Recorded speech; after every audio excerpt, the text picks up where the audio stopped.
Bapak, Ibu, saudara-saudara sekalian, Shalom, selamat bertemu kembali dalam renungan rutin tentang topik-topik khusus yang menjadi pergumulan bagi kita sebagai orang Kristen.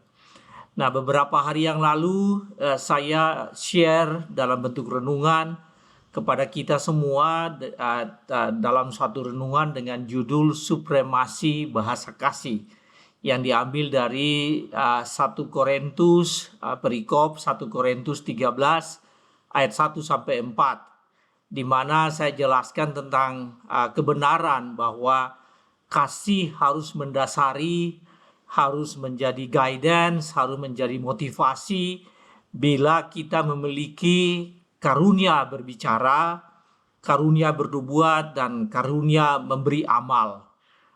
Tanpa kasih maka semua karunia tersebut tidak ada gunanya atau tidak ada faedahnya, dan bahkan tidak ada dampaknya bagi kita masing-masing yang memiliki karunia-karunia itu. Nah, dalam renungan tersebut saya berjanji bahwa pada saatnya nanti kita perlu melihat bagaimana sesungguhnya bahasa kasih tersebut diimplementasikan. Jadi kalau tadi di dalam 1 Korintus 13 ayat 1 sampai 4 itu menjelaskan tentang supremasi kasih, maka selanjutnya bagaimana bahasa kasih itu diimplementasikan atau diaktualisasikan dalam kehidupan kita sebagai orang percaya. Nah, saudaraku, untuk itu pada hari ini kita akan sama-sama melihat dari ayat-ayat selanjutnya dari perikop kita sebelumnya itu, yaitu 1 Korintus 13 ayat 1 sampai ayatnya yang ketiga. Maka pada kali ini bagaimana dari ayat 4 sampai ayatnya yang ke-13. Nah, saudara-saudara sekalian, ada banyak buku, banyak informasi yang menjelaskan, yang mencoba menjelaskan mengenai 1 Korintus pasal 13 ini, surat Rasul Paulus kepada jemaat di Korintus pada pasal 13 ini, dan tafsiran buku yang menjelaskan bahwa kasih yang dimaksudkan di dalam perikop ini adalah kasih agape. Nah, agape yang diberikan dan diwujudkan Allah kepada ciptaannya, itu adalah kasih agape, anugerah, kasih karunia yang diberikan Tuhan kepada umat manusia adalah bentuk daripada kasih agape. Nah, itu dilakukan atau ini terjadi bukan karena kelayakan ciptaannya untuk menerima kasih itu, tetapi karena kecintaan dan kehendak Allah kepada penciptanya. Ya, Allah sebagai pencipta memiliki kecintaan dan kehendak kepada ciptaannya. Nah, saudara sekalian, kasih agape diwujudkan bukan karena kita, bukan karena objek yang dikasihi, tetapi karena subjek yang mengasihi. Kita sangat sulit dan hampir tidak mungkin untuk melakukan atau mengimplementasikan kasih yang dalam wujud kasih agape. Mengapa? Karena itu memang adalah seperti saya sebutkan tadi, sesuatu yang datang, yang sangat bergantung pada subjek, kepada yang mengasihi, bukan kepada yang dikasihi. Nah, seringkali kita di dalam mewujudkan kasih kita atau dalam implementasikan kasih kita kepada orang lain, itu sangat tergantung pada objek yang dikasihi. Nah, saudara-saudara sekalian, kita tinggal di dunia ini dan dipengaruhi oleh lingkungan kita, our circumstances. Kemudian ada banyak sekali faktor-faktor atau variabel-variabel yang mempengaruhi kita. Apa yang disebut dengan variabel-variabel kontekstual atau faktor-faktor kontekstual yang membuat kita ini tidak sempurna dan sulit untuk melakukan atau mewujudkan apa yang disebutkan dengan kasih agape, mencintai orang lain bukan karena status orang lain itu atau keadaan orang lain itu, tetapi mencintai orang lain karena betul-betul kasih yang keluar dari kita. Jadi bukan objek yang dikasihi, tapi kita sebagai subjek yang mengasihi. Nah, saudara sekalian, sangat sulit untuk kita melakukan hal itu. Namun kasih agape ini adalah standar. yang menjadi contoh atau rujukan atau referensi ya, semacam reference point bagi kita, standar yang ideal yang kita pakai untuk bagaimana kita bisa mengasihi orang lain. Seperti Bapa, seperti Allah, seperti Tuhan Yesus telah mengasihi kita, bagaimana kasih yang serupa bisa kita wujudkan dalam kehidupan kita sehari-hari. Bapak Ibu Saudara-saudara sekalian, 1 Korintus 13 ayat 4 sampai 13 adalah reference point, adalah rujukan bagi Anda ya, bagi kita untuk menjalani kehidupan kita. Karena Allah di dalam putranya, putra tunggalnya, Tuhan Yesus Kristus juru selamat dunia, begitu mengasihi kita dan sudah mengasihi kita lebih dahulu. Maka berdasarkan kasih itu kita juga mengasihi Dia, kita mampu mengasihi Allah. Dan hal itu menjadi rujukan atau referensi atau reference point bagi kita untuk bisa mengasihi orang lain.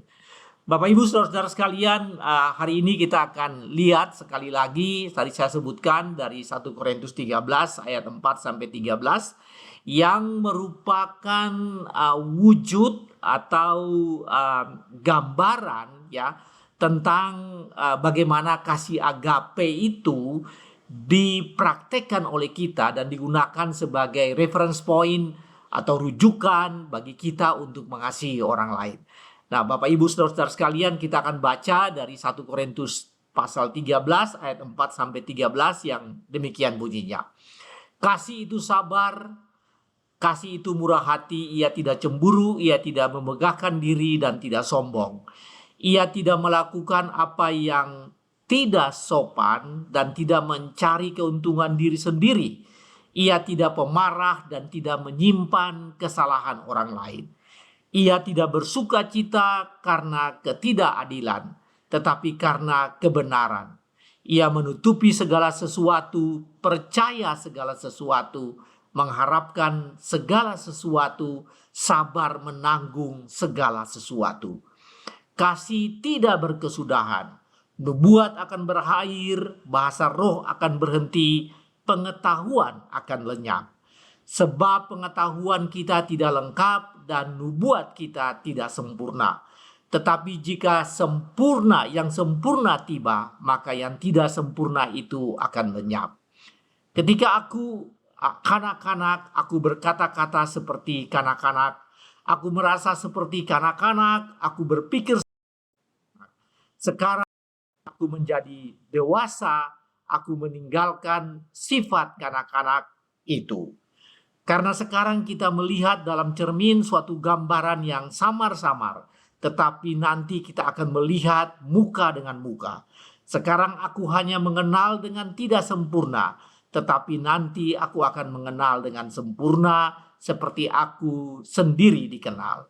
Demikianlah tinggal ketiga hal ini, yaitu iman, pengharapan, dan kasih. Dan yang paling besar di antaranya adalah kasih. Bapak Ibu Saudara-saudara sekalian, demikianlah pembacaan lanjutan dari perikop 1 Korintus 13 ayat pasal 13 ya. Jadi sebelumnya ayat 1 sampai ayat 3 dan pada hari ini ayat 4 sampai ke ayatnya yang ke-13. Saudara-saudara sekalian, sedikit ulasan umum tentang perikop ini yang baru saja kita baca ini. Saudaraku, ini bukan kasih itu sendiri ya. Tetapi ini apa yang kita baca tadi, apa yang disebut dengan sifat dari kasih itu yang harus dipraktekkan atau diwujudkan oleh kita dalam kehidupan kita. Nah, beberapa teolog menyatakan bahwa ini adalah sifat-sifat dari kasih. Jadi mereka menggunakan bentuk jamak atau plural. Jadi apa yang kita baca tadi adalah sifat-sifat dari kasih. Namun di dalam Alkitab terjemahan sederhana Indonesia ya, ayat 4 awali dengan sifat ya. Jadi sifat kasih adalah ya. Jadi bunyinya seperti itu. Artinya bahwa di dalam Alkitab kita terjemahan sederhana Indonesia tidak menggunakan bentuk plural tapi menggunakan bentuk singular. Artinya semua sifat-sifat yang tadi kita baca dari ayat 4 sampai ayat ke-13 ini ya adalah satu kesatuan. Dia adalah singular, bukan plural. Nah, frasa di dalam bahasa Indonesia kita tadi ya, di dalam bahasa yang tadi kita baca, di dalam ayat 4 disebutkan begini, kasih itu sabar. Jadi bukan kasih adalah sabar, tapi kasih itu sabar. Nah, saudara sekalian, kasih itu sabar ini menjelaskan, jadi ayat 4 ini menyatakan bahwa apa yang digambarkan ini bukan suatu benda, bukan kata benda, tetapi kata sifat. Jadi kalau kasih adalah sabar, itu adalah benda, tetapi disebutkan di sini dalam Alkitab kita, kasih itu sabar, yang menunjukkan suatu sifat. Jadi bukan benda, tapi satu sifat. Nah, saudara-saudara sekalian, saya mencoba membuat daftar atau list dari jumlah sifat. Ya, sekali lagi ya, kita gunakan pemahaman ini bahwa ini adalah satu sifat yang terdiri dari komponen-komponen apa saja. Nah, saya mencoba membuat daftar ya dari bahasa Indonesia, Alkitab bahasa Indonesia, terjemahan standar, dan kemudian dari daftar itu keluar dengan 17 komponen. Jadi sabar ya dan seterusnya itu ada jumlahnya itu adalah 17 komponen. Nah, kalau Anda menggunakan bahasa yang lain jumlahnya mungkin tidak sama ya. Tetapi untuk bahasa standar Indonesia ada 17. Ya, ada 17 komponen atau sifat ya dari apa yang disebut dengan kasih, sifat dari kasih yang termuat di dalam 1 Korintus 13 ayat 4 sampai ayat yang ke-13 ini. Nah, semua sifat ini adalah sifat yang bersifat internal. Sifat dari mereka yang mengasihi. Jadi bukan sifat dari mereka yang dikasihi, tetapi sifat dari subjek yang mengasihi. Sebab itu hal ini menjelaskan ya tentang bagaimana kita harus mengasihi, bukan supaya kita dikasihi. Karena kasih agape adalah masalah subjek, bukan masalah objek ya. Karena subjek yang mengasihi bukan objek yang dikasihi. Nah, saudara-saudara sekalian, mari kita melihat dari 17 komponen. 17 komponen dari Korintus pasal 13 ayat 4 sampai 17 ini, ayat 4 sampai 13 yang merupakan semacam komponen dari apa yang kita sebut dengan bahasa kasih. Jadi bagaimana kita hidup, bagaimana kita mewujudkan kasih itu dalam kehidupan kita yang sesungguhnya adalah bahasa kasih, implementasi dari bahasa kasih, sikap kasih, sikap mengasihi, bahasa mengasihi yang keluar dari mereka yang mengasihi. Bapak Ibu saudara-saudara sekalian, mari kita melihat komponen-komponen tersebut ya dari apa yang disebut dengan sifat kasih ini. Nah, yang pertama, jadi saya coba mengelompokkan 17 komponen dari bahasa kasih itu, dan kemudian saya mengkategorikan di dalam 4 kategori. Ya, ada 17 tapi kemudian saya kategorikan di dalam 4 kategori. Nah, kategori pertama yang saya sebut dengan internal positif, sifat kasih atau komponen sifat kasih yang disebut dengan internal positif. Internal positif artinya dia internal, tetapi dia itu adalah sesuatu yang bersifat positif di dalam sifatnya. Nah, Bapak Ibu, dalam ayat 4 ya, jadi pasal 13 ayat 4 dikatakan kasih itu sabar, kasih itu murah hati ya. Kasih itu sabar, kasih itu murah hati. Jadi inilah komponen positif yang pertama, internal dan positif, bahwa kasih itu sabar dan kasih itu murah hati. Nah, Bapak Ibu, ini sangat penting. Kenapa? Karena ini adalah sebetulnya bagian dari apa yang disebut dengan bagaimana bukan sifat tetapi bagaimana Allah mengasihi kita, ya. Tuhan di dalam Mazmur pasal 103 ayat 8 dan 9 dikatakan demikian. Tuhan adalah penyayang dan pengasih, ya. Panjang sabar dan berlimpah kasih setia. Tidak selalu ia menuntut dan tidak untuk selama-lamanya ia mendendam. Nah, Bapak Ibu sekalian, dari ayat ini memberikan gambaran bahwa memang Tuhan panjang sabar, ya. Kalau di dalam perikop kita ini, kasih itu sabar, ya, kasih itu murah hati. Di dalam Mazmur 103 ayat 8-9 dikatakan Tuhan adalah pengasih sabar. Bapak Ibu sekalian, itu adalah kategori pertama, internal positif. Nah, apa artinya bagi kita? Artinya sikap yang positif ini harus kita kembangkan. Jadi sifat sabar dan sifat murah hati ini harus kita kembangkan. Kesabaran dan kebaikan adalah hal yang perlu kita kembangkan di dalam kehidupan kita sebagai wujud bagaimana kita mengimplementasikan kasih agape yang dari Tuhan. Kesabaran, kebaikan yang setiap orang yang Anda harus kembangkan, dan setiap orang harus menambahkan ini semakin hari semakin bertambah di dalam kehidupan kita, kehidupan Anda masing-masing.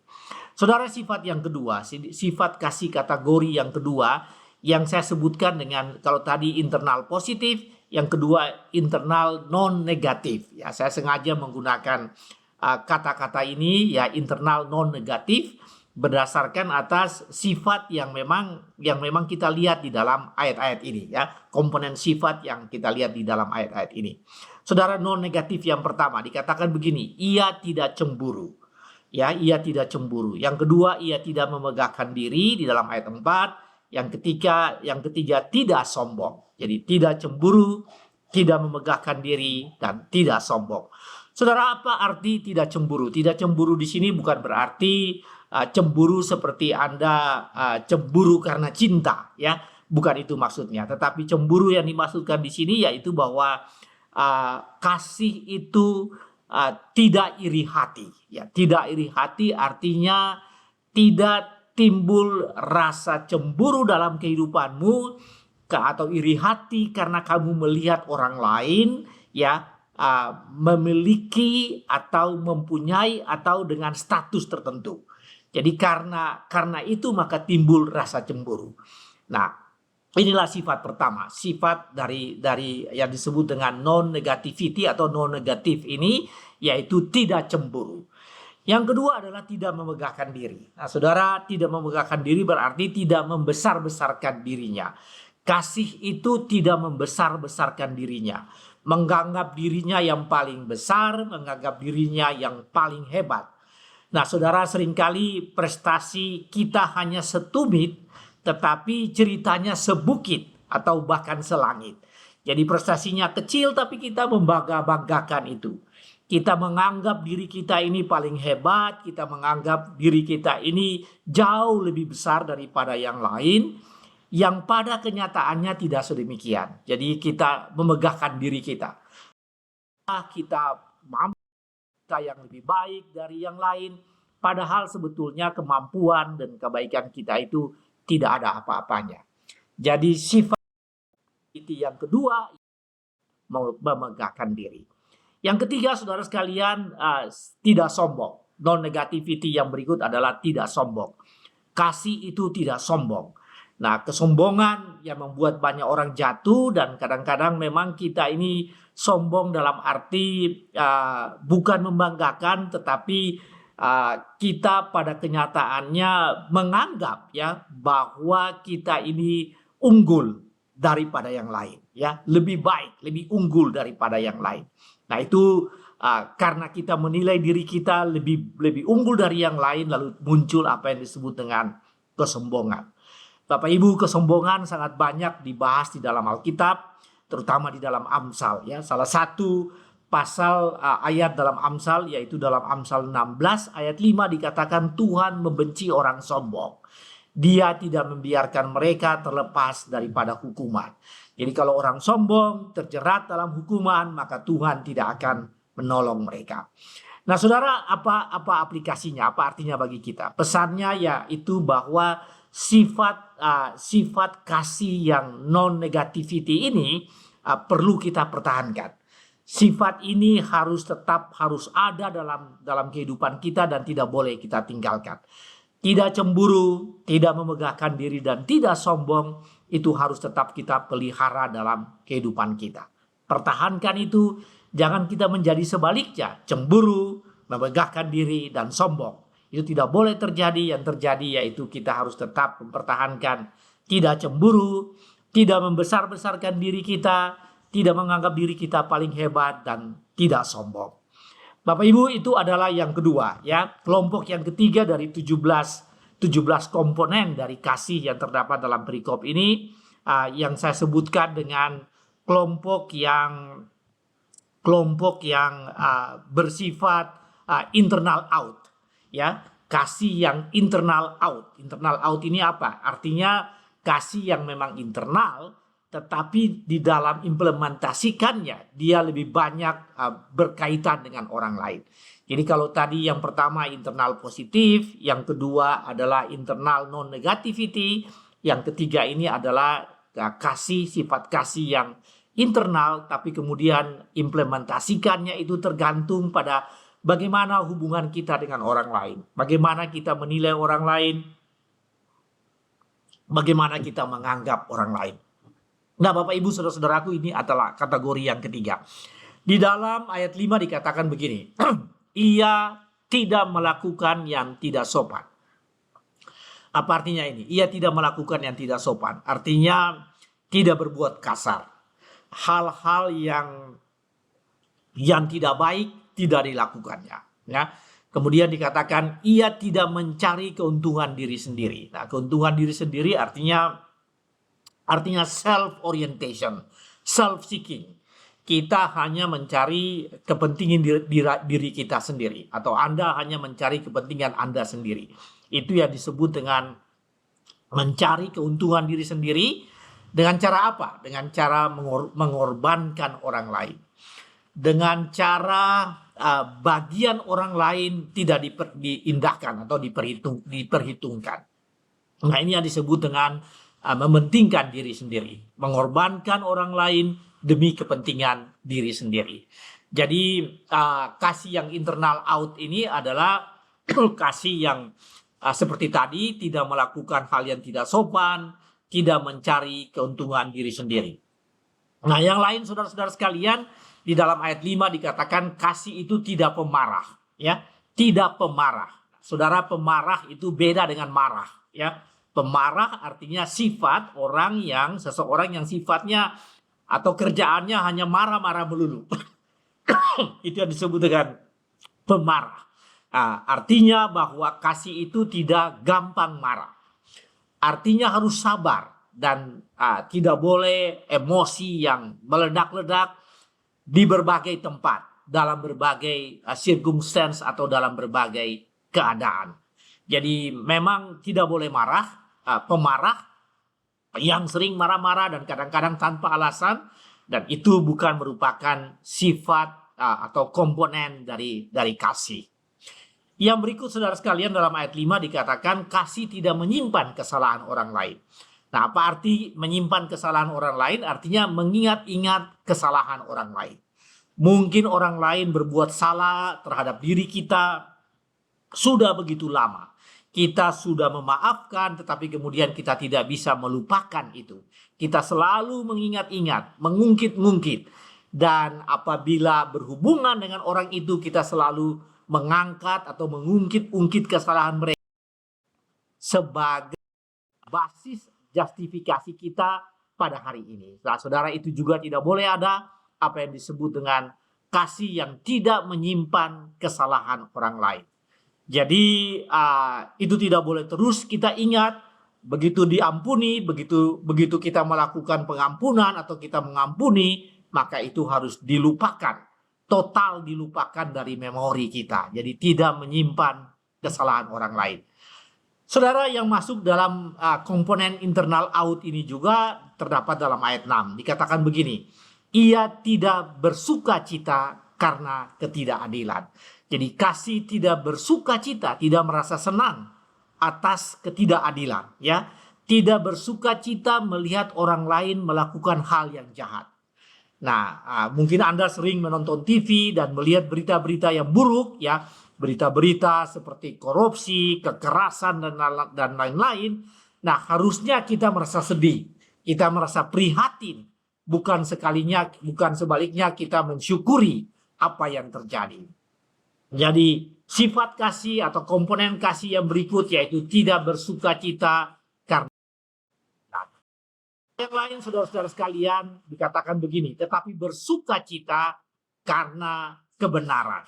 Jadi kasih adalah di mana kita bersuka cita karena kebenaran.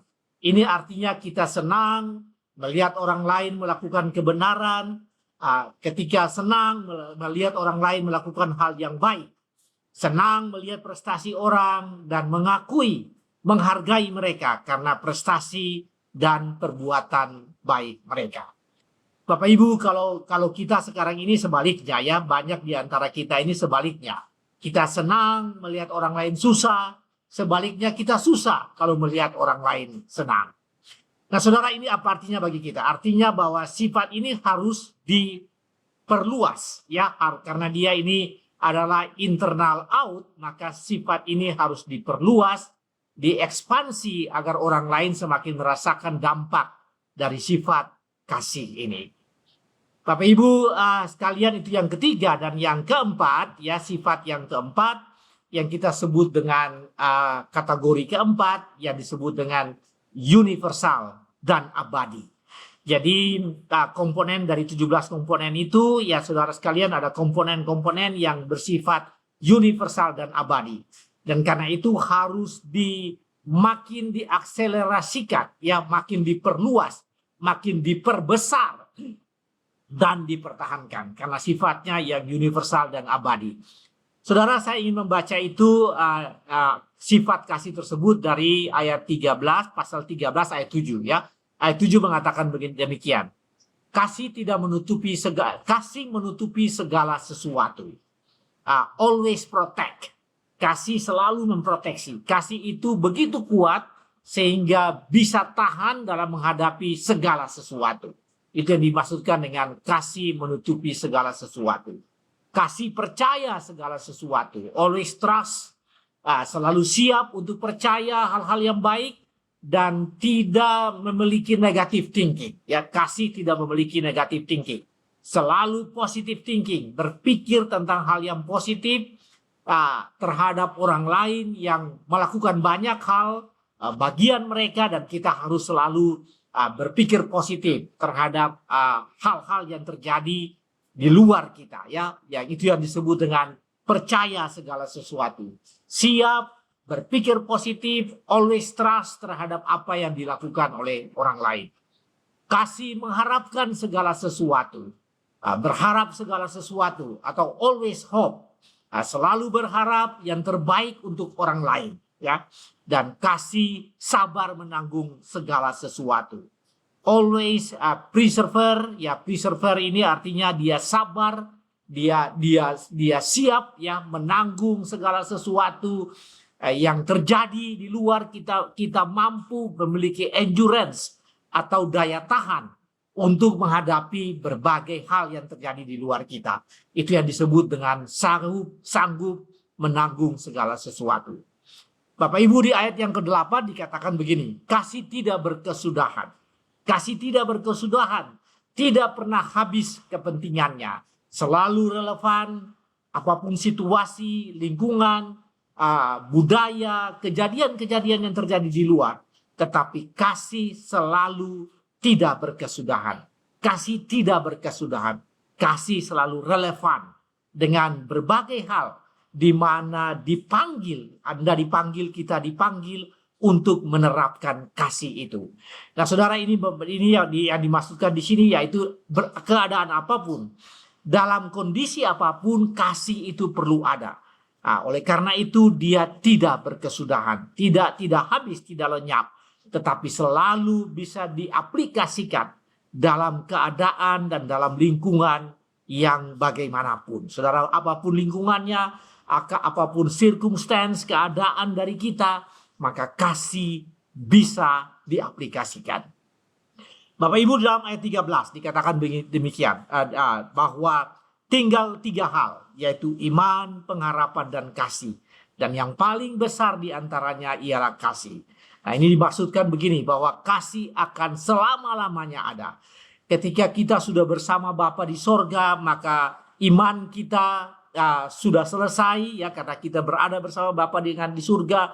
Pengetahuan kita yang terbatas tidak perlu ditingkatkan lagi karena memang kita sudah bertemu. Pengharapan sudah selesai, kita tidak perlu berharap karena kita sudah bertemu dengan Bapa. Tetapi apa yang masih ada pada kita yaitu kasih kita kepada Bapa di sorga.